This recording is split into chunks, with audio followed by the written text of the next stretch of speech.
আসসালামু আলাইকা ইয়া রাসূলুল্লাহ। নবী তাকায় দেখে যেই সাহাবী সালাম দিছে ওর নাম হলো ওসমান গনি। জোরে কার নাম কি? ওসমান গনি বলতেছি, ইয়া রাসূলুল্লাহ, আজকে পরপর 3 দিন পর্যন্ত আমি দেখলাম। প্রথম দিন দেখলাম কিছুই বলি নাই, আমি দ্বিতীয় দিন দেখলাম বলি নাই, আজকে তৃতীয় দিন আমি দেখতেছি আপনার মহব্বতের সাহাবী তালহা ফজরের সালাম ফিরালেই বাড়ির দিকে দৌড় দেয়। আপনি যেই ফজরের নামাজের সালাম ফিরান সঙ্গে সঙ্গে বাড়ির দিকে দৌড় দেয়। আমি একদিন দেখেছি কিছুই বলি নাই, দ্বিতীয় দিন দেখলাম বলি নাই, আজকে তৃতীয় দিন দেখে আর সহ্য করতে পারলাম না। ওই তালহার ব্যাপারে আমি আপনার কাছে নালিশ জানাই। সঙ্গে সঙ্গে বললেন, ওসমান, তুমি অভিযোগ করলে তালহার ব্যাপারে, তোমার অভিযোগকে আমি গ্রহণ করতে পারলাম না। অভিযোগকে গ্রহণ করতে গেলে আমাকে তদন্ত করা লাগবে। সমস্ত সাহাবীরা জিহ্বাত কামড় দিছে, কারণ যেই সাহাবী অভিযোগ করেছে সে সিরিয়াল হলো 3 নম্বর, আর যার বিরুদ্ধে অভিযোগ করা হয়েছে সে সিরিয়ালে হলো 7 নম্বর। এই দুনিয়াতে 10 জন সাহাবীকে আল্লাহ জান্নাতের সার্টিফিকেট দিয়েছে। জোরে কোন কয়জন? তার মধ্যে সিরিয়ালে 3 নম্বরকে ওসমান গনি। আপনার যদি 1 ধরেন আবু বকর, 2 হচ্ছে হযরত উমর, 3 নম্বর ওসমান, 4 নম্বর আলী, 5 নম্বর আব্দুর রহমান ইবনে আওফ, 6 নম্বর হলো জুবাইর, আর 7 নম্বর হলো তালহা। যার বিরুদ্ধে অভিযোগ করছে তিনি জান্নাতের সার্টিফিকেট পাওয়া কয় নম্বর? জোরে কোন কয় নম্বর? আর যিনি অভিযোগ করছে তিনি কয় নম্বর? তারপরে আল্লাহ নবী বলতেছেন, ওসমান, তুমি অভিযোগ করলে আমি অভিযোগকে গ্রহণ করব না, আগে আমাকে তদন্ত করা লাগবে। এখান থেকে প্রমাণ হলো কারো বিরুদ্ধে অভিযোগ করলেই আপনারা গ্রহণ করবেন না, আগে সেইটা তদন্ত করে আপনাকে দেখা লাগবে। কেউ যদি আপনাদের বলে বদরুল ইসলাম মারা গেছে, আপনার বলি ইন্না লিল্লাহ, কিরে তদন্ত করা লাগবে না, আসলেই মরছে কিনা? কেউ যদি আপনাদের বলে হুজুর ওয়াজ করে এত টাকা নেয়, নাউজুবিল্লাহ, কি করলেন টাকা নেয়, এটা তদন্ত করার দরকার আছে না নাই? দরকার আছে না নাই? নবী ওসমান যিনি জান্নাতের 3 নম্বর সার্টিফিকেট পাওয়া, এমন ব্যক্তির কথাতেও বললেন, ওসমান, তুমি অভিযোগ করলেই তোমার অভিযোগকে আমি গ্রহণ করতে পারলাম না, আমাকে তদন্ত করা লাগবে। তাহলে আজকে বাংলাদেশে তদন্ত করার দরকার আছে না নাই? দরকার আছে না নাই? আজকে ঢালাও ভাবে একজনের বিরুদ্ধে একজন বলে যাচ্ছে, এটা বলা চলবে না। আজকে ইউটিউব খুলে দেখেন, এক বক্তার বিরুদ্ধে আর এক বক্তা লেগে গেছে। যেরকম ঠিক কিনা? এই যে আহলে হাদিসের মধ্যে একটা আছে মোজাফফর বিন মহসিন, এই তো খালি এখনকার ছেলেরা ওইটা দেখে, আই রে হাই রে, মৌলবীকের মধ্যে মিল নাই রে, এরা লাগালাগি করতেছে, তাহলে আমরা কোন দিকে যাই? দেখেন, যার বিরুদ্ধে অভিযোগ করছে তিনি হলেন 7 নম্বর। তুই মুয়া সাহাবী না, দুনিয়াতেই জান্নাতের সার্টিফিকেট পাচ্ছে। আর যিনি অভিযোগ করছেন তিনি হলেন 3 নম্বর। সঙ্গে সঙ্গে নবী দাঁড়িয়ে গেলেন। নবী তালহার বাড়ির দিকে রওনা দিচ্ছেন। ওসমান যে অভিযোগ করলো, অভিযোগ সত্য কিনা এটা যাচাই করার জন্য যখন রওনা দিলেন, নবী তাকায় দেখে মসজিদের মধ্যে সমস্ত সাহাবীরা দাঁড়িয়ে আছে। আল্লাহ রাসূল বললেন, তোমরা যদি চাও তাহলে তদন্তে আমার সঙ্গে অংশগ্রহণ করতে পারো। সুবহানাল্লাহ বলেন না? যেভাবে সাহাবীরা দাঁড়ায় আছে, কেউ মসজিদ থেকে বের হচ্ছে না, নবী একা একা, কারণ নবীর হুকুম না পাইলে বের হওয়া যাবে।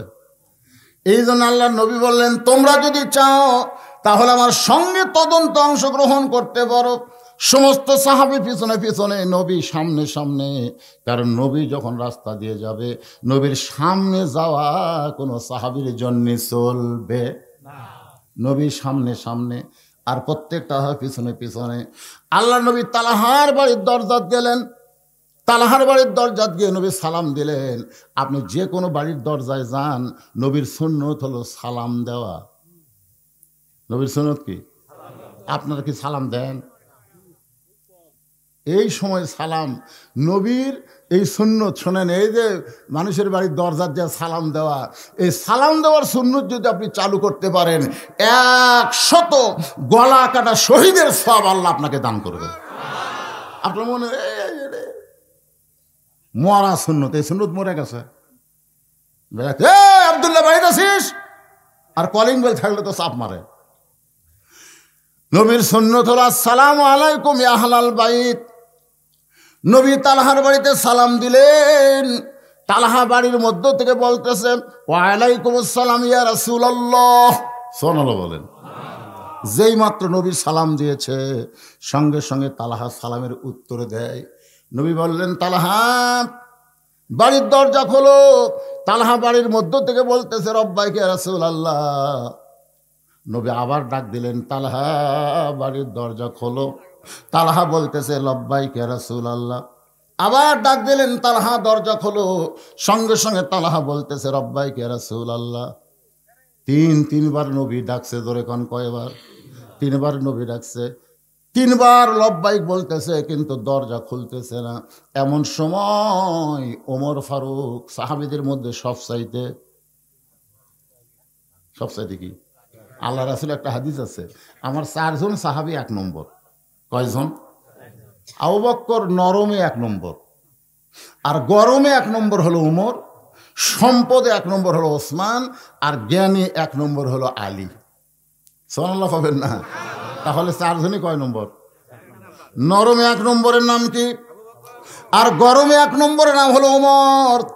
তিনবার নবী ডাক দিল, প্রত্যেকবারই লব্বাইক বলল কিন্তু দরজা খোলে না। উমর আর সহ্য করতে না পেরে নবীর কদমের দিকে ইশারা করে বলতেছে ইয়া রাসূলুল্লাহ এই কদমের জুতার পরশে আল্লাহর আরশ ধন্য হয়ে যায়। নবীর পায়ের জুতার পরশে কি ধন্য হয়? আল্লাহর আরশ ধন্য হয়। আর সেই নবী তালহার বাড়ির দরজায় তালহা তালহা তালহা বলে ডাকতেছে। প্রত্যেকবারই তালহা লব্বাইক লব্বাইক বলতেছে। আমার মনে হয় তালহা বেয়াদব হয়ে গেছে। আমার মনে হয় তালহা কি হয়েছে? আল্লাহ রাসূল বললেন ওমর তদন্ত করার আগে রিপোর্ট দিও না। তদন্ত করার আগে রিপোর্ট দিও না। তুমি যে বলতেছো তালহা বেয়াদব হয়ে গেছে, তদন্ত করার পরে রিপোর্ট দাও। তদন্ত করার আগে রিপোর্ট দেওয়া যাবে?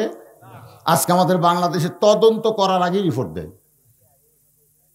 যখন প্রথম মোবাইল নামলো তখন কিন্তু নেটওয়ার্ক এরকম ক্লিয়ার ছিল। মাটির ঘরে মোবাইল নেটওয়ার্ক পায় না। ইমাম সাহেবের মাটির ঘর, গরিব মানুষ।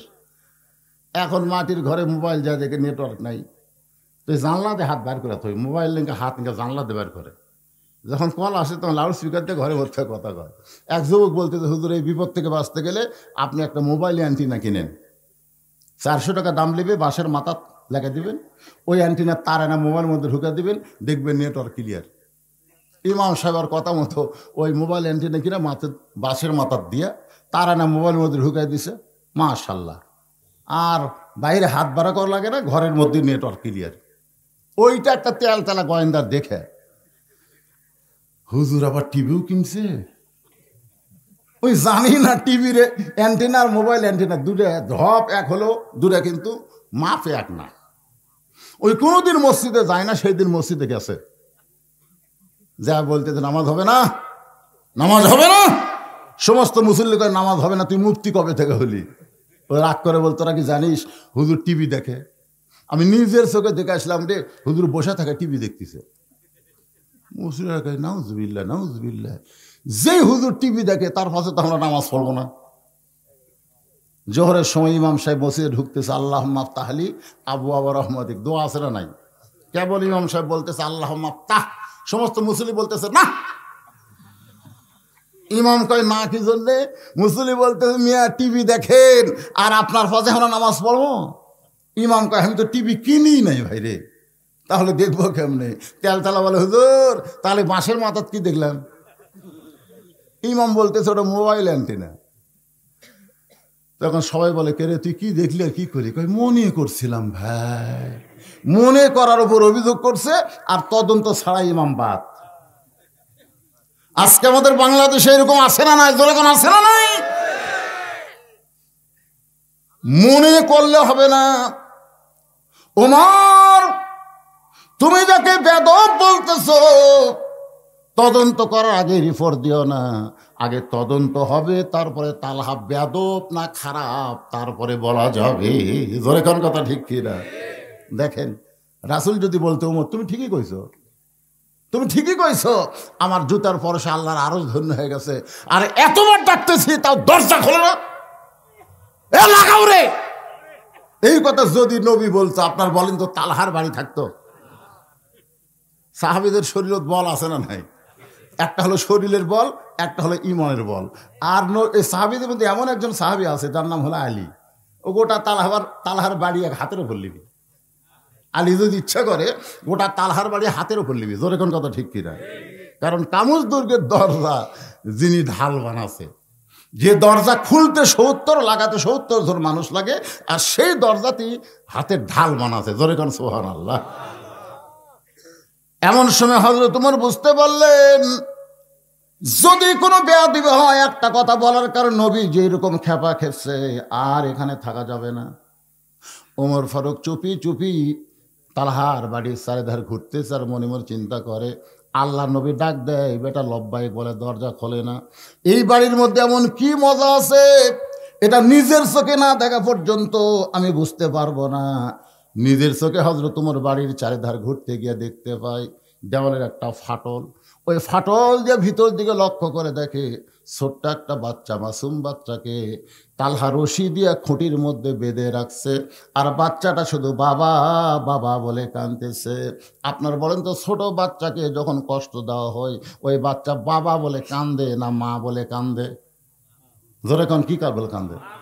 মা মারে। ডিসেম্বর মাসের 25 তারিখে আমার মা যখন দুনিয়া থেকে বিদায় নিল, এতদিন বাবা মরে গেছে। 18 সালে আমরা বাবার জন্যে দুঃখ করেছি, বাবার জন্য কান্নাকাটি করেছি। তারপরেও মায়ের কাছে আসলে বাবার অভাব মনে হয় ভুলে যায়। কারণ মা যদি আগে মরে, বাবা আর একটা বিয়ে করে। ধরে কোন কথা কর না কেন ভাই রে? বিয়ে করে বাড়ি তার অশান্তির আগুন জ্বলে। আমি দেখছি আমার এক চাষি সৌরি, যখন বয়স তার 22 বছর, ওই সময় তার স্বামী মারা গেছে। ওই সন্তান নিয়ে সবাই বলেছে, আপনি দেখতে সুন্দরী, বিয়ে সাথে বসে। না না, আমার কলজার টুকরা খাবি, অশান্তির মধ্যে রাখবো, দরকার হলে বিয়েই বসবো না। বিবাহই বসেনি। এটা হলো মা। আর 22 বছর 24 বছরের কোনো যুবকের যদি বউ মরে, কি কবি? যাক রে, বউ মরছে কপালার রে। আসলে যৌবন বয়সে বউ মরলে অসুবিধা নেই, কিন্তু আমাদের মতন বুড়াকের বউ মরলে একটু পাত্রী পাতে কি সমস্যা? কোনো সমস্যা নেই। একটু মনোযোগ দিয়ে শুনবেন। মা আর বাবা, আমার গানের কথা মনে পড়লো। মা যখন দুনিয়া থেকে বিদায় নিল, তখন একটা গান এসে সবসময় আমার সামনে দাঁড়ায় যায়। কি বলবো প্রসবের কথা, মা বিনে সেই ব্যথা কেউ তো বুঝিবে না। মাজন ঠেকিয়া সন্তানের দায়, অকালে মা মারা যায়, কেন সে মায়ের ভক্তি করো না। এমন দরদি ভবে কেউ হবে না আমার মা, মা গো। আপনাদের যাদের মা নাই তারা বুঝতেছেন, মা জীবিত থাকা অবস্থায় কোনো সন্তান বুঝবার পারে না। কিন্তু তালহার সন্তান মা মা বলে না কান্দে, বাবা বাবা বলে কাঁদতেছে। ওমর ফারুক এই দৃশ্য দেখার পরে চিন্তা করে, এটা কেমন বাবারে, যে সন্তানকে রশি দিয়া মাসুম বাচ্চাকে খুঁটির সঙ্গে বেঁধে রাখছে। ওইটা দেখে হযরত ওমর ফারুক নবীর কাছে আসতেছে। এমন সময় হযরত তালহা দরজা খুলে দাঁড়াইছে। আল্লাহ রাসূল বলে, তালহা রে, আমার ওসমান অভিযোগ করেছে, ফজরের নামাজের সালাম ফিরাই তুমি বাড়ির দিকে দৌড়াও। অথচ আল্লাহ কোরআনে বলেছেন, আস্তাইনু, পড়েন, আস্তাইনু বিসসবরি ওয়াসসালাহ ইন্নাল্লাহা মা'আস সাবিরিন। ওমর ফারুক বলতেন, আমি মসজিদ থেকে কখনোই বের হতাম না, আমি মসজিদ থেকে কখনোই বের হতাম না যদি আল্লাহ না বলতো। আল্লাহ যখন বলেছে ফাইজা কুদিয়াতিস সালাহ ফান্তাশিরু ফিল আরদ, নামাজ হয়ে গেলে আর মসজিদে থাকা যাবে না, এই আয়াতটা নাজিল না হলে আমি উমর কখনোই মসজিদ থেকে বের হতাম না। কারণ আল্লাহ পাক আমাকে নিজের চোখে দেখাইছে, মসজিদ যখন কোনো মুসল্লি থাকে তার উপর আল্লাহর অবারিত রহমত বর্ষণ হয়। জোরে কোন সুবহানাল্লাহ। তো মসজিদে থাকা লাগবে, কিন্তু ইবাদতের নিয়তে, শুয়ে থাকার নিয়তে না।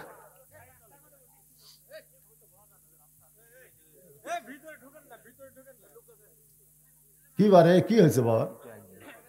আগার মানে এদিকে তো বহু জায়গা আছে, জায়গা নাই, অনেক জায়গা আছে। আপনার একটু এই সাইড থেকে গেটের কাছে এত ভিড় করলে হয়, মনে করবি জনগণ ভরে গেছে, ওই সাইড ফাঁকা আছে। এই যে দেখেন স্যান্ডেল দেখছেন, ওই স্যান্ডেলটা কোনটি নিল? এই একটা গেটের লোক যদি আপনাকে মাঝখানে যায়, স্যান্ডেল কুটি নিবি? হাতত নেবে না? আর হাতে যখন স্যান্ডেল নেবে তখন আপনার মাথার উপর দিয়ে যাবে। আপনি বলেন তো দেহের মধ্যে সবচাইতে দামি জায়গা কোনটা, আর সবচাইতে কম দামি জায়গা কোনটা? পাও। স্যান্ডেল লয়, পাও মামো লাগতি।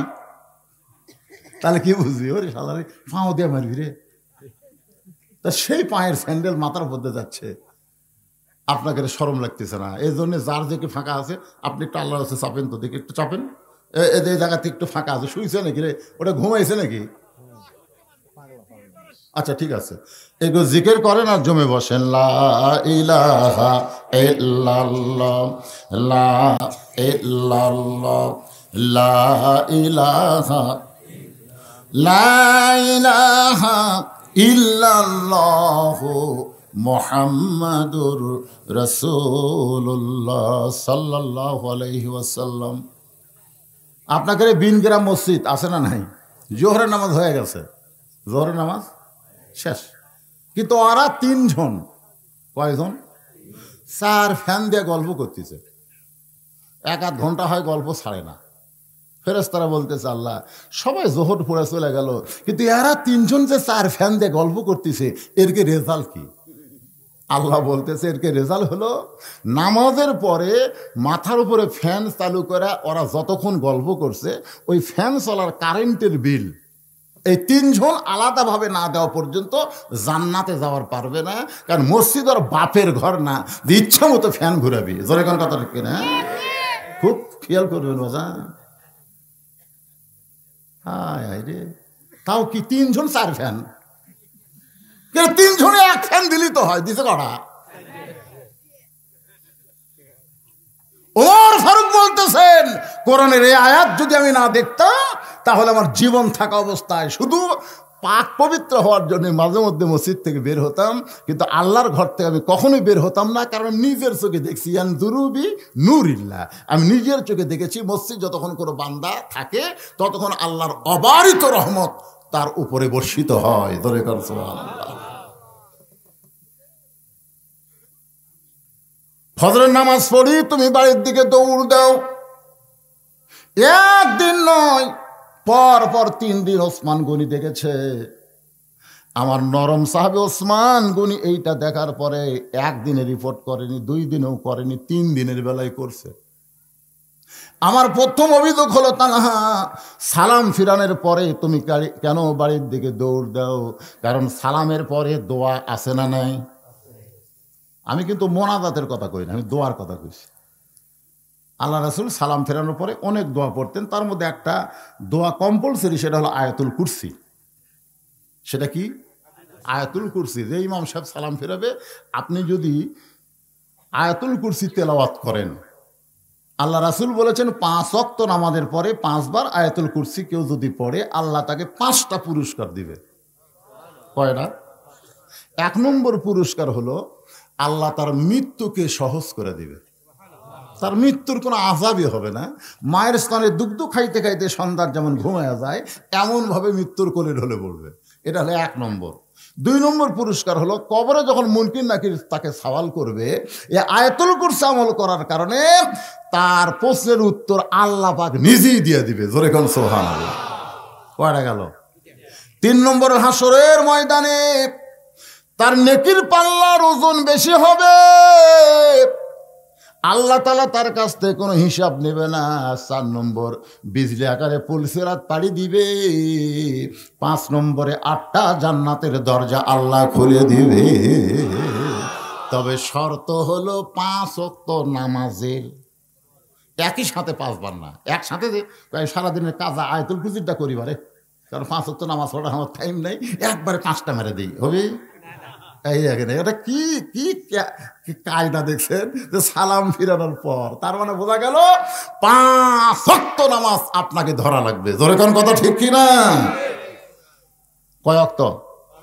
5 বার আয়াতুল কুরসি নবী পড়তেন। এরপরে নবী বলতেন রব্বানা, পড়েন রব্বানা যালামনা আনফুসানা ওয়া ইল্লাম তাগফির লানা ওয়া তারহামনা লানাকুনান্না মিনাল খাসিরিন। আমাদের বাবা আদম আলাইহিস সালাম কিন্তু এই দোয়া যখন গন্ধম খাওয়ার অপরাধে দুনিয়াতে বের করে দিল, তখন তিনি এই আয়াতটা তেলাওয়াত করতেন। নবী সবসময় পড়তেন রব্বানা, পড়েন রব্বানা আতিনা ফিদ দুনিয়া হাসানাতাও ওয়া ফিল আখিরাতি হাসানা। এরপরে নবী কিছু আলোচনা করতেন। তালহা, সালাম ফিরানোর সঙ্গে সঙ্গে তুমি বাড়ির দিকে দৌড় দাও। তোমার বাড়িতে এমন কি আছে যে মসজিদের মধ্যে তোমার ভালো লাগে না, বাড়ির দিকে তুমি দৌড় দাও। এটা হলো 1 নম্বর অভিযোগ। 2 নম্বর অভিযোগ, আমি নবী করতেছি, সালাম দেওয়ার পরে 3বার তোমাকে তালহা বলে ডাক দিলাম, তুমি এত দেরি করে কেন দরজা খুললে? এত দেরি করে কেন দরজা খুললে? এমন সময় ওমর ফারুক বলে, ইয়া রাসূলুল্লাহ, এর বিরুদ্ধে আমার একটা অভিযোগ হলো। হুজুর, আপনারা দেখেন নাই? আমি দেখেছি কচি একটা মাসুম বাচ্চাকে এই তালহা রশি দিয়ে খুঁটির মধ্যে বেঁধে রাখছে, আর বাচ্চাটা খালি বাবা বাবা বলে কাঁদতেছে। সঙ্গে সঙ্গে আল্লাহ নবী মাটিতে বসে পড়লেন। যেই নবী এতক্ষণ তালহার দরজায় দাঁড়িয়েছিলেন, সেই নবী বসে পড়ে মাটির মধ্যে হাতটা ঢুকায় বললেন, তালহা রে, তোমার মুখটা ধুলায় প্রসারিত হবে যদি 3টে অভিযোগ তুমি খণ্ডাবার না পারো। তালহা, তোমার বিরুদ্ধে 1 নম্বর অভিযোগ হলো পরপর 3 দিন ফজরের সালাম ফেরে কেন বাড়ির দিকে দৌড়াও। তোমার বিরুদ্ধে 2 নম্বর অভিযোগ হলো 3বার তোমাকে ডাক দিলাম, এত দেরি করে কেন দরজা খুললে। তোমার বিরুদ্ধে ওমর ফারুক অভিযোগ করেছে মারাত্মক অভিযোগ, ছোট বাচ্চাকে, মাসুম বাচ্চাকে, যাদের কোনো পাপ লেখার ফেরেশতা কান্দে দেওয়া হয়নি, এরা হলো বেগুনাহ মাসুম। জোরে গান সুবহানাল্লাহ। আপনারা বলেন তো, ছোট ছোট বাচ্চা তারা ঘোরাফেরা করে, কয় বছর বয়সে এদের কান্দে ফেরেশতা আসে না? যখন থেকে জোর করে হয়নি, 7 বছর থেকে নামাজের তালিম দেও, আর 10 বছর থেকে জোর করা ঘর ধরে, হাতের দিকে তাকান, এই ধরে পারবেন, ধরে পারবেন না, ঘাট ধরে মসজিদে নিয়ে যাও। অন্য হাদিস আছে মারিয়া পিটে। আপনি যদি মারিয়া পিটা 10 বছর বয়সে আপনার ছেলেকে নামাজ ধরাবার পারেন, ওই ছেলে যে বিয়ে করবে, ওই ছেলের বউ কোনোদিন বউ দজ্জাল হবে না, ওই বউ মা হবে। জোরে কার কথা ঠিক কিনা? ওই প্রথম বাসরাত্রি বলবে, শোন, তুই যদি মরে যাস আমি কিন্তু বউ পাবো, কিন্তু আমার বাপ মা যদি তোর দ্বারা কোনো কষ্ট পায়, আমি কিন্তু জাতির পিতার সুন্নত আদায় করবো। বউ কয়, কে জাতির পিতার সুন্নত কি? তখন এই ওয়াজ করার আগে বাসর ঘরে বউ শোয়ার আগে এই ওয়াজ। আমাদের জাতির পিতা হযরত ইব্রাহিম একবার ইসমাইল আলাইহিস সালামের বাড়ির দরজা, বাবা ইসমাইল বাড়িতে আসো। বাড়ির থেকে এক মেয়ে মানুষ বলে, কে কে ডাকে, এমন করে কে ডাকে? মিসুম করছে, কে রে? মেয়ে মানুষের গলা রে, এটা হাইডিয়া শশা। মেয়ে মানুষের কথা পরপর শোনাই যাবে না, আর এত জোরে কে ডাকে, কে ডাকে? ইব্রাহিম এবার কিছুই বললেন না, মন খারাপ করে চলে যাচ্ছেন। রাস্তায় একজন মানুষকে দেখে বলতে, ভাই আমার নাম হলো ইব্রাহিম, ওই যে বাড়ি দেখতেছে আমার ছেলে ইসমাইলের, বহুদিন পর ছেলের বাড়িতে আইছিলাম, ছেলে আমার বাড়িতে নাই। আমার ছেলে যখন আসবে তখন ছেলেকে বলে দিও, ছেলে যেন চোখাট পাল্টায়। ধরেন কি পাল্টায়? কিছুদিন পরে ইসমাইল সালাম আইসে, ওই লোকটা বলছে, ভাই আপনার বাবা আইছিল, যেই করেছে বাবা কান্না শুরু করছে। কান্দা লাভ নাই, আপনার বাবা একটা ওসিয়ত করছে, চোখাট পাল্টান লাগবে। ইসমাইল সাল্লাম চিন্তা করতেছে, কে রে চোখাট পাল্টান মানে কি? কোন জানলার চোখাট, কোন দরজার চোখাট? আমরা হলে এটা চিন্তা করতাম। ধরে কোন ঠিক কি না? চোর ডাকাতের উৎপাত বেশি, হয়তো চোখাট দেখা লাগবে। ইসমাইল বুঝতে পারলেন এই চোখাট মানে বউ পাল্টান লাগবে। ধরে কোন কি পাল্টান লাগবে? কারণ বাপ মার মনে যেই বউ কষ্ট দেয়, ওই বউকে নিয়ে সংসার করা যাবে না। দরকার হয় বউ তালাক দিবেন, কিন্তু বাপ মার কলিজায় কষ্ট দেওয়া যাবে না। আপনার বাপ আপনার মা যদি আপনার প্রতি নাখোশ হয়, আপনি বলেন তো আপনার নামাজ কবুল হবে? আপনার হজ কবুল হবে? আপনার যাকাত হবে? একটা ইবাদত আল্লাহ কবুল করবে না। এই জন্য একটু মনোযোগ দিয়ে শুনবেন। যেই ছেলে 10 বছর থেকে নামাজি হয় ওই ছেলের ভাগ্যে খারাপ বউ আসবে না, একটা ভালো বউ সেই ছেলে পাবে। কারণ নামাজি ছেলেরা কোনোদিন বেপরদা নারীকে বিবাহ করে। আচ্ছা, শূন্যস্থান আপনার পুরো করে পারবেন না, আপনাকে বিরক্ত হচ্ছেন? আচ্ছা, 5 ওয়াক্ত নামাজি ছেলে বেপরদা পরিমণিক বিয়ে করবে? তাহলে আপনার না শব্দরা, এই ছেলেরা কথা কও না কেন? 5 ওয়াক্ত নামাজি ছেলে বেপরদা নারীকে বিবাহ করবে। এখন মেয়েরাও চাবে ওই শাকিব খানের ঘরত না যায়, আমরা একটা নামাজের ঘরত যাই। কারণ শাকিব খানের চরিত্রের কোনো গ্যারান্টি, ওই বিয়ার আগে 2 বছরের সন্তানের বাপ হয়। আজকে দেখেন আপনারা, বাংলাদেশের কোনো নামাজি, কোনো হুজুর, কোনো আলেম, কোনো ইমাম বউ ছাড়া দিছা 2-1টা হতে পারে কোচিত, সেটা ইল্লা ইল্লা ইল্লা হলে ইস্তেসনা, 2-1টা হতে পারে, কিন্তু এটা করে না। একটু মনোযোগ দিয়ে শুনবেন তাহলে। 10 বছর বয়সে 2 কান্দে 2 ফেরেশতা আল্লাহ দেয়। আল্লাহ মেয়ে বলে, তালহারে তোমার কচি মাসুম বাচ্চা 4 থেকে 5 বছর বয়স, এই বাচ্চাকে রশি দিয়ে তুমি খুঁটির মধ্যে বেঁধে রাখছো। আমি রাসূল বলেছি ছোটদেরকে স্নেহ করবা, এটা নবীর হাদিস। ছোট বাচ্চাদের কি করবে? আর বড়দের আর যুবকদের সমবয়সী মহব্বত। জোরে কোন কি? আরো জোরে কোন মহব্বত। হ্যাঁ, নামাজ পড়ে না, নামাজ পড়ে না, প্রতিদিন যায়, কয় ভাই সব মসজিদে যাই রে, আমি পড়ি, তুই পড়িস না, তুই নামাজ পড়ে কেমন সে ভালো হয়েছ, এই তুই নামাজ পড়াও যা, আমি না পড়াও তাই। দেখতেছে না রে, আমার এই দাওয়াত দেখ কাম হবি না। ওই 3:30টার সময় বিন গ্রামে ওর হাত ধরছে, চ। কে রে ভাই, 4টার সময় নামাজ, এখন কি জন্য চ? তুই কি মনে করছিস নামাজের জন্য হাত ধরছে? তুই এক নামাজ ছাড়া তার কিছু বুঝিস না। না ভাই, নামাজের জন্য না, তোকে একটু চা খেলাম, চ। আপনি কোন তো নামাজের কথা বললে যে গরম হয়, চা খাওয়ার কথা শুনলে সে গরম থাকবে? চাষতলায় বসে বলতেছে পেঁয়াজি দাও, নিমকি দাও, গুড়ে জিলেপি দাও, চিনি জিলেপি, এত কেন ভাই? আরে খা ভাই, তুই আমার ভাই না? নিয়ত করছি আজ 50 টাকা তো খেলাম রে, কেবল 40 টাকা খাওয়ানো হচ্ছে। ইতিমধ্যে মসজিদে আজান দিছে, আজান দেওয়ার পরে বলতেছে, ভাই রে, এক বস নাই, তোকে 50 খাওয়ার নিয়ত করছিলাম, কিন্তু এই শালা মুয়াজ্জিন, দেখছেন নামাজি কি হয় বলতেছে, শালা মুয়াজ্জিন খালি খুবুর খুবুর আজান দেয়, এখনই দেওয়া লাগবে, আর 10টা মিনিট পরে দিলে কি হবে? এখন ভাই মন চাইলো তোকে 10 টাকা খিলাবার পারতেছি না, তুই একটু ধৈর্য ধর, খালি বসে থাকবো, চেয়ার ছাড়বো না, আমি নামাজ 4 রেখা শেষ করে আসে তো খিলাম। এই কথা যেই কইছে, কয়ে যখন উঠবার চাই, বেনামাজি খপ করে হাত ধরছে। কে রে ভাই, আমার হাত ধরলি কেন? নামাজের কথা বলবা না? এতদিন নামাজের কথা বলছি, তুমি যে গরম হও। আরে পাগলা, এতদিন খালি খালি, আজকে আমার পিছনে তুমি 40 টাকা খিলেছে, আরো 10 টাকা খিলাবা মিয়া, তুমি কি মনে করছো আমার ভিতরে বিবেক নাই? এ আল্লাহর জন্য না হোক রে, তোর জন্য আজকে আমি নামাজ পড়বো। যে আমার মহব্বত করে 50 টাকা খিলাবি, আমার তার উপর মহব্বত নাই? তখন মনে মনে আল্লাহর সাথে যোগাযোগ করতেছে, আল্লাহ খালি খালি কাম হয়নি, আল্লাহ সবচাইতে বড় মহব্বত হলো টাকা। জোরে কোন কথা, ঠিক কিনা? আজ হবি তো বলতেছে, ভাই রে একটা কাম করা লাগবে। বলে কি কাম? বলে উজু করা লাগবে। ভাই এতদিন খালি নামাজের কথা বলতি, তুই যে গরম, এখন মাঘ মাসে যে আরে পাগলা, তুই যদি কইস গোসল করা লাগবে তাও করবো, তুই কি মনে করছিস তোর আর মহব্বত নাই? উজু করে বলতেছে, ভাই আল্লাহর ঘরে ঢুকতে গেলে নিজের ইচ্ছা মতো ঢুকলে হবে না, ডান পায়ে ঢুকতে হবে, আর জবান খুলে বলতে হবে আল্লাহুম্মা আফতাহ লি আবওয়াবা রাহমাতিক। এই দোয়াটা পড়ে যেই মসজিদে বেনামাজি ঢুকছে, এমন সময় নামাজের সামনে কাতারে গিয়ে বলতেছে, আল্লাহ আমার দায়িত্ব হলো দাওয়াত দেওয়া, আর তোমার দায়িত্ব হলো হেদায়েত দেওয়া। আমার দায়িত্ব কি? বান্দার দায়িত্ব হলো দাওয়াত দেওয়া। এতদিন খালি খালি দাওয়াত দিয়ে কাম হয়নি, আজকে 40 টাকা খরচ করে ওই মসজিদের মধ্যে ঢুকছে। এখন আমার দায়িত্ব শেষ, তোমার দায়িত্ব শুরু। তুমি যদি হেদায়েত না দাও, আমাকে আর ধরে পারবে না। আমি কিন্তু হাসরের ময়দানে পরিষ্কার।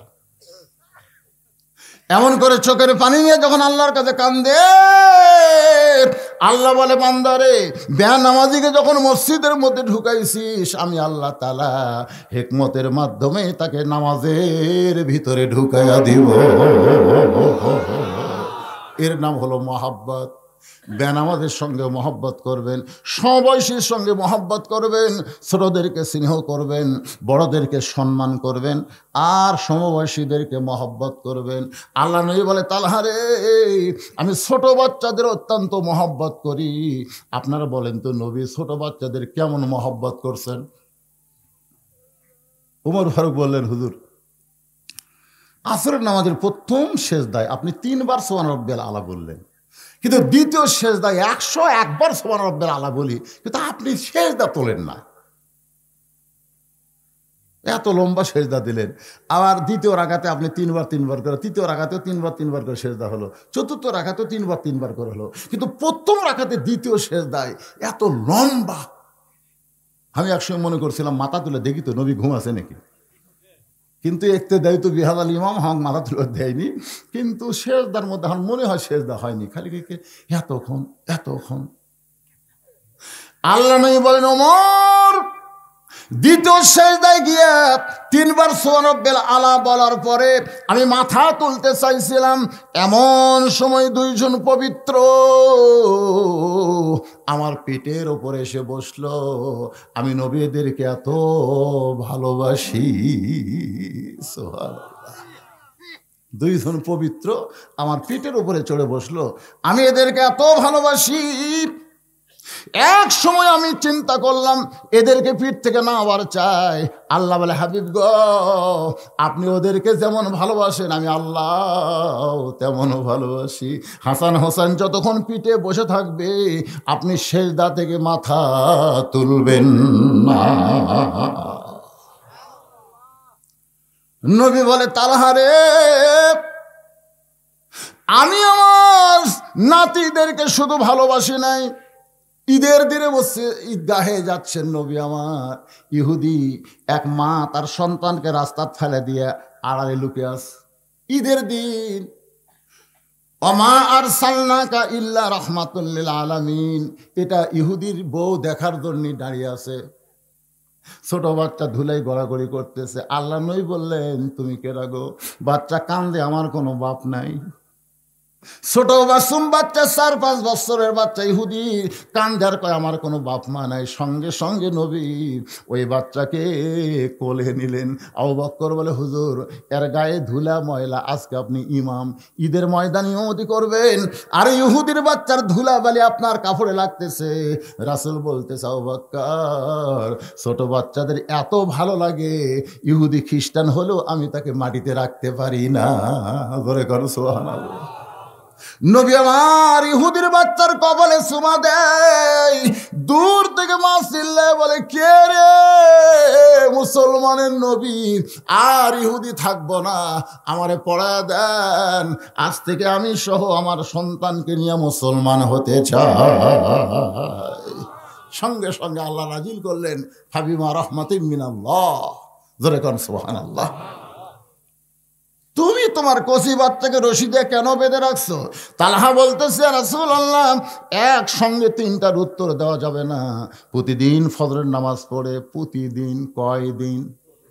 ওসমান দেখেছে 3 দিন, কিন্তু আমি প্রতিদিন, অনেক দিন। ওসমান 3 দিন হলে দেখবার বছর, কিন্তু এর আগেও ফজরের সালাম ফিরে বাড়ির দিকে দৌড় দেয়।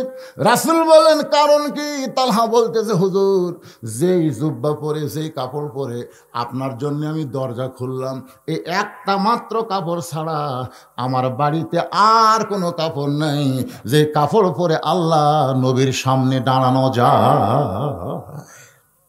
এখান থেকে একটা জিনিস আপনারা খেয়াল করবেন, আল্লাহ এবং নবীর সামনে দাঁড়ানোর জন্য একটা কাপড় দরকার। সেই কাপড়টার নাম হচ্ছে লেবাসুত তাকওয়া। সেই কাপড়টার নাম কি?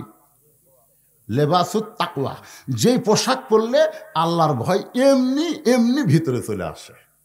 এখন আপনারা যুবকেরা যেই পোশাক পরতেছেন, যেটা পরে বসা যায় না, খাড়া হয়ে পেশাব করা লাগে। আপনি সেই রকম টাইট ফিটিং পোশাক পরে আপনি রুকুর থেকে সেজদাত গেছেন। আপনারা জানেন আপনার পিছনে যে লোকটা নামাজ পড়তেছে ওর খবর কি? আপনি যে রুকুর থেকে সেজদাত গেলেন, আপনি তো একটা পাঞ্জাবি পরেননি, পাঞ্জাবি পরলে তাও পাছারা ঢাকতো, কিন্তু শার্ট পরার কারণে ওই জিনিস টেপা হয়ে পিছন দিকে ফুলে উঠছে। তখন পিছনের লোক ওই দিকে নজর যায়, ইলা জেহাতেল কাবার আছে, কথা কর না ভাই, কথা কর না কেন, ওই টেপা দেখো আর ইলা জেহাতেল কাবা আছে, আর কাবা পরিবর্তন হয়ে গেছে।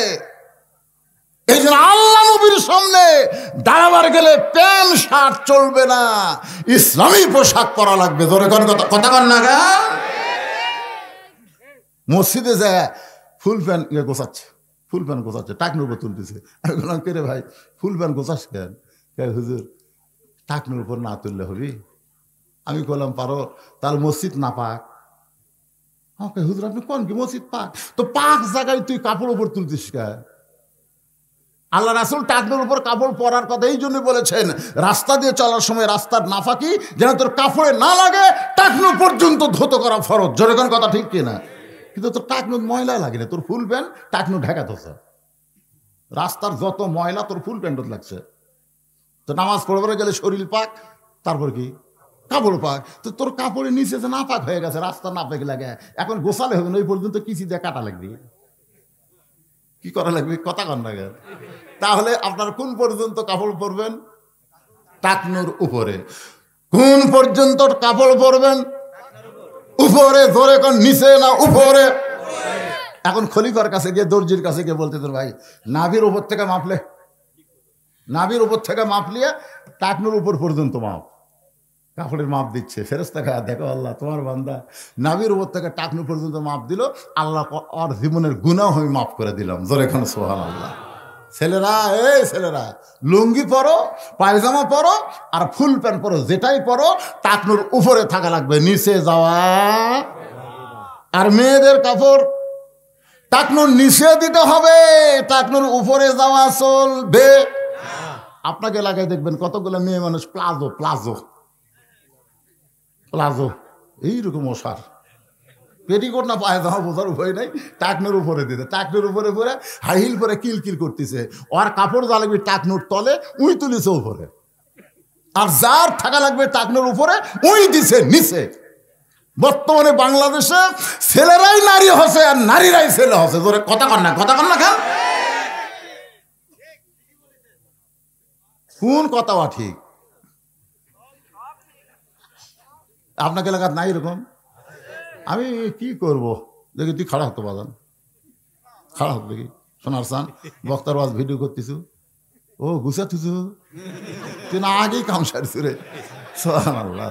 তো ওইটুকু খাটো করে বানালে কি হবে রে? গুছা থা লাগবি কে?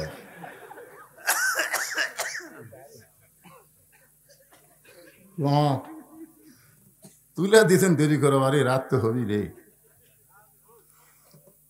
আমি নিয়ত করেছিলাম 12টা পর্যন্ত আজ শেষ করব, কিন্তু উঠতে হয়ে গেছে দেরি। এই জন্য 2-4 মিনিট যদি আর লাগে, অসুবিধা আছে ভাইজান? একটু মনোযোগ দিয়ে শুনবেন। ওসমান গনি রিপোর্ট করেছে, তালহা বলতেছে, রাসূলুল্লাহ কি জন্য ফজরের সালাম ফিরে বাড়ির দিকে দৌড়াই? এই একটা মাত্র কাপড় ছাড়া আমার দ্বিতীয় কোনো কাপড় নাই, যে কাপড় পরে আল্লাহ রাসূলের সামনে দাঁড়ানো যায়। আমার গোটা বাড়ি মিলা কয় কাপড়? এসরে কোন কয় কাপড়? আমি যদি আপনার পিছনে ফজরের নামাজ পড়ে দেরি করি, যদি দোয়া দরুদের মধ্যে শামিল হই, তাহলে আমার বউটার নামাজ হবে না। মাটির একটা গর্ত করে সেই গর্তের মধ্যে আমার বউটাকে যেমন তেমন কাপড় পরে, যে কাপড় পরে আল্লাহ নবীর সামনে দাঁড়ানো যায় না, এমন একটা কাপড় পরে। কারণ রাসূল জোহরের নামাজ পড়ার পরে ফাতেমার বাড়ির দরজায় সালাম দিয়ে বলে, ফাতেমা দরজা খোলো। ফাতেমা দরজা এসে কাঁদতেছে। রাসূল বলে, ফাতেমা দরজা খোলো, কান্দো কেন? ফাতেমা বলে, বাবা এমন একটা পোশাক আমার শরীরের মধ্যে আছে, নিচের দিকে নিয়ে গেলে উপরে বের হয়ে যায়, আবার উপর দিকে টান দিলে নিচে বের হয়ে যায়। ওগো বাবা, এমন পোশাক পরে আমি ফাতেমা আপনার জন্য দরজা খুলতে পারবো না। নবী চলে গেলেন মসজিদে।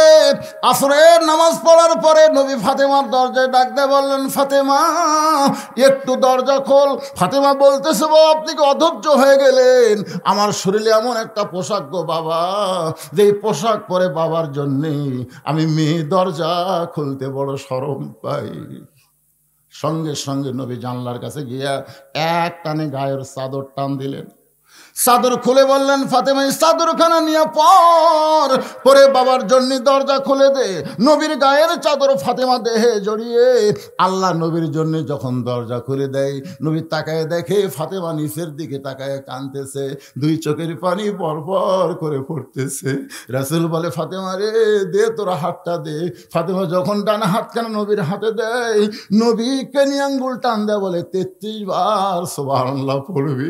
আর একটা আঙ্গুল টান দেয়, বলে 33 বার আলহামদুলিল্লাহ পড়বি। আর বুড়া আঙ্গুলে চাপা দেয়, বলে ফাতেমা রে 34 বার আল্লাহু আকবার জিকির করবি। দুনিয়া দুনিয়া কয়দিনের মা, আল্লাহ তোকে আখিরাতে 8টা জান্নাতের মালিক বানায়া দেবে। যেই ফাতেমা নবীর জন্য দরজা খুলতে পারে না, তালহা বলতেছে, রাসূলুল্লাহ আমার বউটাকে গর্তের মধ্যে নামাই দিয়া আমি এই কাপড় পরে আপনার পিছনে নামাজ পড়ি। নামাজ পড়ে যদি মুনাজাত করতে চাই, দোয়া করতে চাই, তাহলে সূর্য উদয় হবে, আমার বউটার ফজরের নামাজ নষ্ট হবে। এই কারণে তাড়াতাড়ি বাড়িতে এসে যেমন তেমন কাপড় পরে আমি গর্তের মধ্যে নামি, আর এই কাপড়টা আমার বউকে দিয়া দেই। আমার বউটা সেই কাপড় পরে ফজরের নামাজ পড়ে যখন আল্লাহর কাছে কাঁদতেছে, আর এমন সময় আপনি এসে আমারে সালাম দিয়া তালাহা তালাহা বলে ডাকতেছেন। হুজুর আমি লব্বাইক লব্বাইক বলি, কিন্তু এমন পোশাক আমার পরনে ছিল যেই পোশাক পরে আমি দরজা খুলতে পারি না। আমার বউটাকে আমি হ্যাঁচকা টান দিয়া গর্তের মধ্যে নামাই দিছি। আমি তাকাই দেখি আমার কাপড় পরে আমার বউটা নামাজের ভিতরে আল্লাহর মধ্যে বিলীন হয়ে গেছে। এক জগ পানির মধ্যে এক মুষ্টি চিনি ঘন্টন মারলে ওই চিনির মধ্যে, পানির মধ্যে চিনি যেমন বিলীন হইয়া যায়, কষ্টের ভিতরে যারা নামাজ পড়ে আল্লাহ তাদের নামাজটা সেইভাবেই কবুল করে নেয়। সৌদি আরবের একজন শায়েখ বাংলাদেশি যুবকদের উদ্দেশ্য করে বলেছে, কারণ আমাদের বাংলাদেশে মাঘ মাস, পৌষ মাসের শেষ থেকে মাঘ মাস পর্যন্ত খুব শীত হয়, হয় কি হয় না? বাংলাদেশের কোনো ছেলে, যুবক ছেলে যদি ফজরের আসসালাতু খায়রুম মিনান নাম শোনার পর তোষক এক লাত্তি মারে, তোষক এক লাত্তি, কম বলক মারছে লাত্তি, তোষক আর কম বলক লাত্তি মারে ঠান্ডা পানি দিয়ে উজু করে যখন মসজিদের দিকে যায়, তখন ফেরেশতা বলে, আল্লাহ এটা কে? আল্লাহ বলতেছে, যদি বদর যুদ্ধ থাকতো এরা বদর যুদ্ধের সৈনিক হয়ে যেত। জোরে কোন সুবহানাল্লাহ। কারণ যৌবন কালের নামাজটা যে আল্লাহর এত ভালো লাগে ভাই, এ বুড়া হসে চাংলা ঢিল, আল্লাহর সাথে দিছে মিল। একটা কথা, ওই যে কাউসারি, মরহুম কাউসারি হুজুর, আমি আগে আপনার দেখতাম, আপনাদের কাছে আসতো, প্রায় মাহফিলে বলতো, যখন হচ্ছে চামড়া ঢিল আল্লাহর সাথে দিছে মিল, যখন তাকে চামড়া টাইট আল্লাহর সঙ্গে করে ফাইট।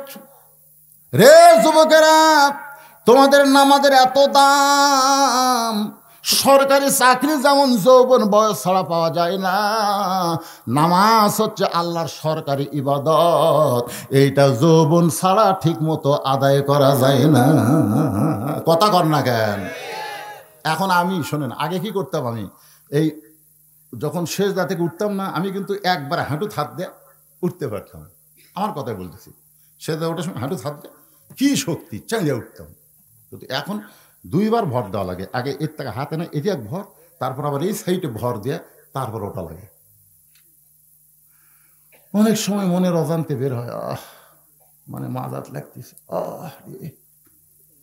আল্লাহ কয় তোর কালে জুয়ার কালে নামাজ না থাকতো তোকে লাত্তি দিয়ে নামাজের খাতার থেকে নাম কেটে দিতাম। কিন্তু তুই আও যাই কর, তুই সরকারি বয়সে চাকরি করছিস, এখন বুড়া বয়সে পেনশন খা। জোরে কোন কথা ঠিক না?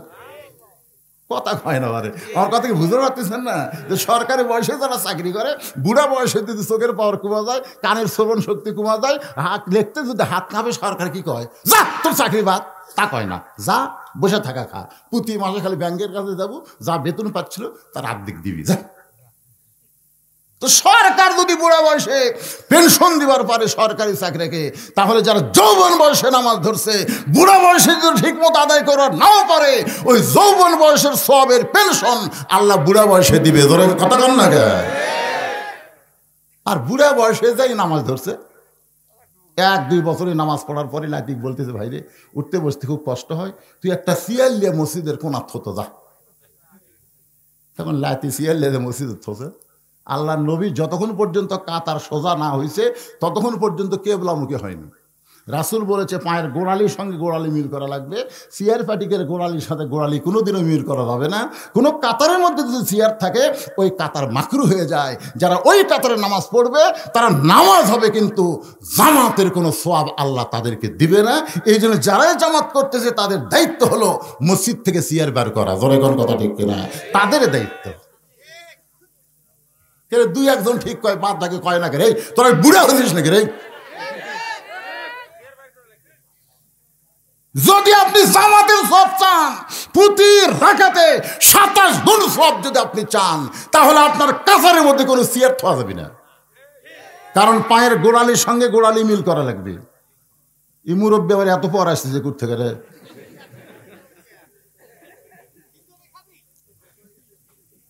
আমার কথা কি মন খারাপ করলে? আল্লাহ রাসূলের নামাজ দেখেন, তিনি ততক্ষণ পর্যন্ত কেবলামুখী হয়নি যতক্ষণ পর্যন্ত কাতার সোজা না হচ্ছে। আল্লাহ রাসূল যদি কোনো ফাঁকা দেখতেন, এই এই পায়ের গোড়ালির সঙ্গে গোড়ালি মিল কর, ওই ফাঁকের মধ্যে শয়তান মাথা বের করছে, তার মানে বোঝা গেল কাতার সোজা করা লাগবে, সামনে কাতার পুরা করতে হবে। একটু জামাতের নামাজের নিয়ম আছে না নাই? সেই নিয়মগুলো বলতেছি, কারণ আজকের আলোচনা হলো আস্তাইনু বিসসবরি ওয়াসসালাহ ইন্নাল্লাহা মাআস সাবিরিন। আল্লাহু আকবার, আল্লাহু আকবার। তালহা বলে, ইয়া রাসূলুল্লাহ, আপনি অভিযোগ করেছেন 3-3 বার আপনি ডাক দিয়েছেন, আমি দরজা খুলতে পারি নাই, কারণ আমার বইয়ের নামাজ শেষ হতে যতক্ষণ সময় লাগছে ওই পর্যন্ত আমি গর্ত থেকে উঠতে পারি নাই, এই কারণে দরজা খুলতে আমার দেরি হয়েছে। নবী চোখের পানি বের করে ছোট বাচ্চার মতন কান্দের বলে, তালহা রে। ওসমান গনি দৌড়ে এসে তালহাকে বুকের মধ্যে নিয়ে বলে, ভাই আমি না বুঝা তোমার বিরুদ্ধে অভিযোগ করেছি, আল্লাহর হস্তে তুমি আমারে মাফ করে দাও। রাসূল বলে, ওসমান রে, তুমি যদি অভিযোগ না করতা তাহলে তালহার কষ্টের জীবনের কথা আমরা কেমনে শুনতে পাইতাম। রে সাহাবীরা দেখো তারা নামাজের কেমন পাগল, এত কষ্টের পরও তারা নামাজ ছাড়ে নাই। উমর ফারুক বলে, রাসূলুল্লাহ, তাহলে কচি মাসুম বাচ্চাকে রশি দিয়া খুঁটির মধ্যে বেঁধে রাখছে, আর বাচ্চাটা বাবা বাবা বলে কাঁদতেছে, এইটার আপনি কি করবেন?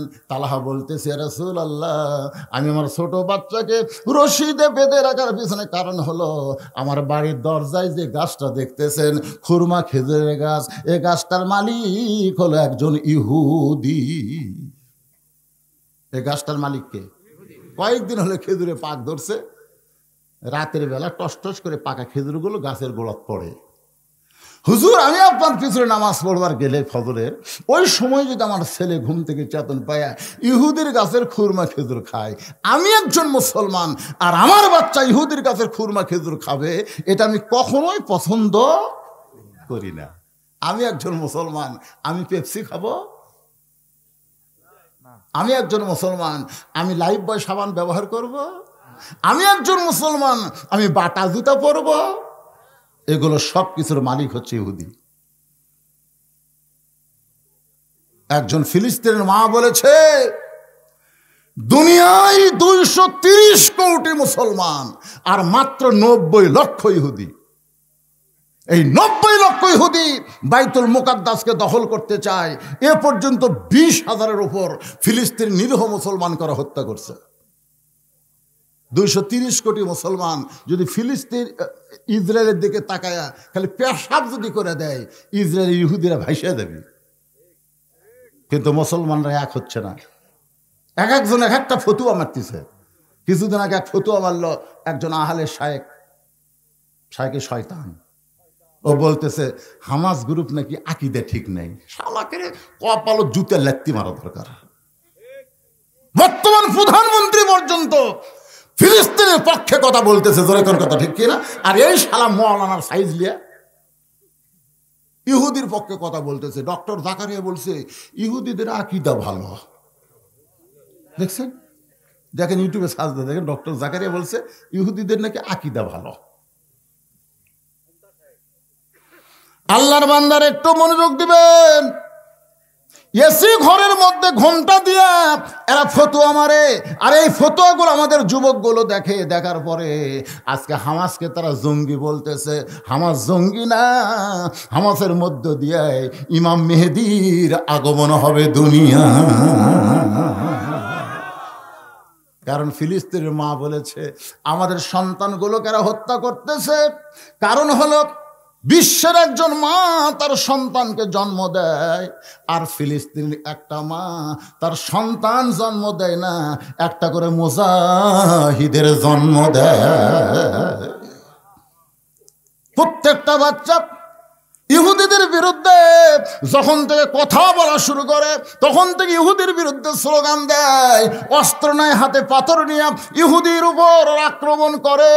ওরা বিশ্বাস করে আল্লাহর জন্য যদি জীবনটা দেওয়া যায়, আল্লাহ বলেছেন তার মৃত্যু হবে না। ওয়ালা তাকুলু লিমান ইউকতালু ফি সাবিলিল্লাহি আমওয়াতুন বাল আহইয়াউ ওয়ালাকিন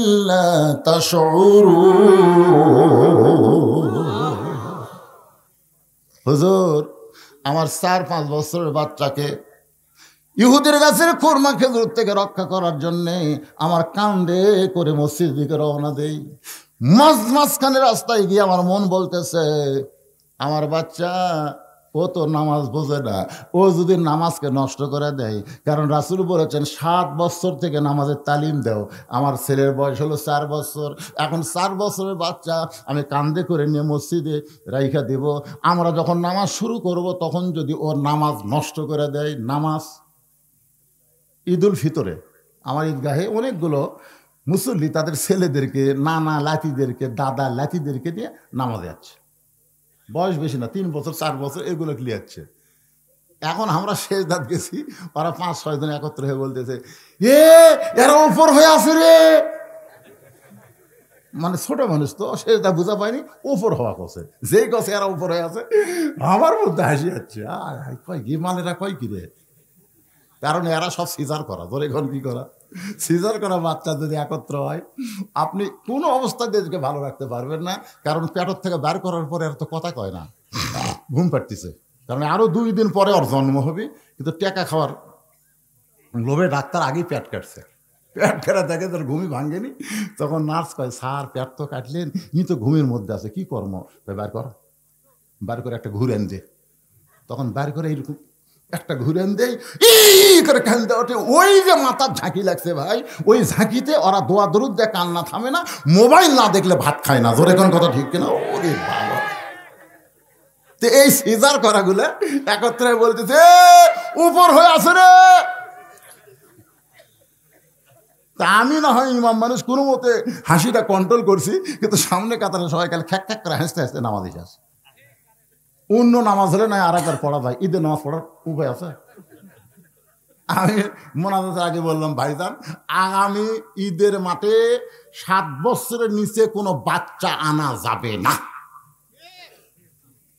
কারণ 5 ওয়াক্ত নামাজের জন্য মসজিদে নিয়ে যাও, সমস্যা নাই। নামাজ হাসি টেনে ঢেটে আবার পড়বো, আবার নতুন করে আবার পড়বো, কিন্তু ঈদের নামাজ তো পড়ার কোনো উপায় নাই। তালহা বলতেছে রাসূলুল্লাহ, আমার বাচ্চাকে মসজিদে নিয়ে যাওয়ার চাইয়া মনে মনে চিন্তা হয় আমরা নামাজ শুরু করলে যদি নামাজটা নষ্ট করে দেয়, আবার নিয়ে আসলাম বাড়িতে, যদি ঘুমের মধ্যে রাখি, আমি যাওয়ার পরে যদি চেতন পাই ইহুদির গাছের খুরমা খেজুর খাবে। হুজুর, শুধুমাত্র ইহুদির গাছের খুরমা খেজুর থেকে আমার ছেলেকে বাঁচানোর জন্যে আমি রশি দিয়ে খুঁটির মধ্যে বেঁধে রাখছি। এখন পর্যন্ত আমার সন্তানকে খুলে দেবার পারি নাই, কারণ আমি নামাজ শেষ করে বউকে নামাজ পড়ার সুযোগ দিয়েছি। আমি গর্তের মধ্যে ছিলাম, আমি সেই কাপড় পরে আপনার জন্য দরজা খুলেছি। এখন পর্যন্ত আমার বাচ্চার দেহ থেকে রশির বাঁধন আমি খুলতে পারি নাই। সঙ্গে সঙ্গে নবী বললেন, তালহা তোমার বাড়ি পরিষ্কার করো, আমি নবী একটু বাড়ির মধ্যে ঢুকতে চাই। আল্লাহর নবী তালহার বাড়ির মধ্যে ঢুকে নিজের হাতে তালহার মাসুম বাচ্চার দেহ থেকে রশি খুলে ওই বাচ্চার কপালে একটা চুমা দিয়ে বলে, ও বাজান কান্দিস না, তোর বাবা ইহুদির গাছের খুরমা খেজুর থেকে তোরে বাঁচাইনি। আমি রাসূল বলতেছি, আল্লাহ জাহান্নামের আগুন তোর জন্য হারাম করেছে। আজকে ওই ইসরায়েলের ইহুদিকে বর্জন করার একটাই মাত্র কারণ, ওদের তৈরিকৃত কোনো জিনিস আমরা কিনবো। এতদিন যারা কিনেছি, আজ থেকে আপনারা বলেন, এটা মিডিয়ার মাধ্যমে গোটা পৃথিবী সয়লাভ হয়ে যাবে। আপনারা কি বলতেছেন? আপনাকে ওয়াজ খালি বিন গ্রামে চলতেছে, এই যে এতগুলো লাঠি খাড়া হয়ে আছে কি জন্যে? আরে আপনাকে বিন গ্রাম, আপনারা কত লোক দেখতেছেন, লক্ষ লক্ষ বাংলাদেশি যারা পৃথিবীর বিভিন্ন দেশে আছে। আমাকে প্রতিদিন London, America, Britain, France, Saudi আরব, মালয়েশিয়া থেকে মোবাইল করে, হুজুর আজকে আপনার ওয়াজ শুনলাম, আপনার ওয়াজের লাইভ দেখলাম, এখানে লাইভও দিচ্ছে, লাইভও দেখলাম হুজুর। আজকে আমরা বলবো, ইহুদিদের কোনো পণ্য জীবন থাকতে আমরা কিনবো না, কিনলি ফিলিস্তিন মুসলমান মারার সহযোগিতা হবে। ধরে কোন কথা ঠিক কিনা? একটা কথা বলি, পেপসির কথা আমার জামাই বলছে, এই যে পেপসির কোনো খরচই নেই। কত টাকা দিচ্ছেন? বাটার জুতা কিনি আমরা, কুরবানি ঈদের চামড়ার দাম পাই না। আপনি দেখেন না কেন, একটা চামড়া ফেলে দেওয়া লাগে না? আপনারা কম তো, চামড়ার দাম কম হলে তো চামড়ার জুতার দাম কম হওয়ার কথা, কিন্তু জুতার দাম কি কমেছে? কি জন্যে? আমাকে টাকা লিয়ে দেয়, ওরা বুলেট কিনে কিনে, গুলি কিনে কিনে হামাকে রুকি মারতেছে। আমি একদিন এই ইহুদির এনজিওর ওপরে ওয়াজ করছি, কয়েকজন এনজিওর লোক আমার কাছে আসছে, আজকে হুজুর আপনি না আমার কেস কর্ম। আমি বললাম কারণ? হুজুর আপনি ওয়াজ কইলেন আমেরিকা, রাশিয়া, ইহুদি, ফ্রান্স এরা এনজিও দিয়ে মুসলমানের ঈমান নষ্ট করতেছে। আপনি জানেন এনজিও মানে কি? বুঝেন? আপনি তো ওয়াজ করে টাকা কামাই করতেছেন, একটা এতিমখানা খুলে থাকেন। আমরা কত এতিম লালন পালন করতেছি। আমি তখন বুঝাইলাম, ভাই শোনেন, বেশি চাওয়ালগিরি করেন না, আগে আমার যুক্তি শোনেন। এক লোক বিয়ে করছে, দুই বিয়ে করলে তার যেরকম মজা আছে তার সেরকম অশান্তিও আছে। ধরে কোন কথা ঠিক কিনা? মজা হলো এক বউ রাগ করলো, আপনি খালি বলবেন ওই বইয়ের কাছে যাও, ওই দৌড়ে এসে আপনি পাও ধরবি, কারণ দুই বিয়ের একটা মজাই আলাদা। কারণ কোনো বউ রাগ করলে বেশিক্ষণ থাকবি না, খালি বলবেন তুই রাগ করতেছিস, ওর বাড়ির যাবো, ওই খালি পাও ধরবি, কেন জান না আমার রাগ শেষ। আর আমরা যারা এক বউলি আছি, আমাদের কোনো মজাই নেই, ওই যা করবি তাই। জোরে কোন কথা ঠিক কিনা? তো দুই বিয়ে করছে, দুই সতীনের একই সাথে বাচ্চা আছে, দুইটারই ছেলে। কিছুদিন পরে রব উঠছে যে এক সতীন তার নিজের বাচ্চাকে মাটির থুইয়া সতীনের বাচ্চা কোলত নিয়ে আদর করে। তখন মানুষ বলতেছে এটা বিশ্বাস করা যায় না, কারণ সতীনের সবচাইতে বড় শত্রু। নিজের সন্তান মাটির থুইয়া সতীনের সন্তান কোলত নিয়ে আদর করে। এক মেয়ে মানুষ বলতেছে এটা ভিতরে না ঢুকলে বোঝার উপায় নেই। তো মহিলাটা ভিতরে ঢুকা দেখে বলতেছে মাটির কান দিয়েছে, ওরা কে? এখন কলজার টুকরা রে, তোমার কোলতে রেখে শত্রুর সন্তান, আমার দুশ্মনের সন্তান, সতীনের সন্তান। তুমি সতীনের সন্তান কোলত নিয়ে আদর করতেছে আর নিজের সন্তান মাটির থুছে, তুমি কি পাগলি নাকি? বলতেছে তুই বুঝতেছিস না, মাটির থ মানে কি? মাটির আর্থ কানেকশন। আমার সন্তানের দেহ পাচ্ছে, সূর্যের ভিটামিন সি আমার সন্তানের উপর পড়তেছে। আমার সন্তান যত কাঁদতেছে তত ব্যায়াম হচ্ছে। দেখ ওর হাত লড়ান দেখছো, পা লড়ান দেখছো, ওই ব্যায়াম করতেছে, ওর শরীর ঠিক হচ্ছে। ওই পানির ভিজলেও সর্দি লাগবে না, রোদ উজ্জ্বল বলে রোদ লাগছে আর কাম করবো না, আমরা গরিবের সন্তান, খাইতে খাওয়া লাগবে। এই জন্য আমাকে সাইজ করতেছ। আর এক আমি করতলে লুলে বানাচ্ছি, লুলে সালাবান ভিক্ষা করে খায়। এই পানিও সহ্য করে পারবি না, ও তো সহ্য করে পারবি না, এক ভিক্ষা করে খাওয়া লাগবে। এখন কোলত ইমলি লিছি, এক লুলা বানাচ্ছি। ইহুদি খ্রিস্টান সামান্য এনজিওর মাধ্যমে আমাদেরকে লুলা পঙ্গু বানাচ্ছে। জোরে কোন কথা ঠিক কিনা? ইমানের দিকে, আমলের দিকে আমরা লুলা পঙ্গু হয়ে যাচ্ছি, আমরা বুঝবারই পারতেছি না। ভাইজান, এটা কোনো সাহায্য নয়, এটা সাহায্যের নামে আমাদের ইমান হরণ করার ষড়যন্ত্র চলতেছে। আল্লাহ তাআলা আমাদেরকে সঠিক বুঝ দান করুক। জোরে কোন আমিন।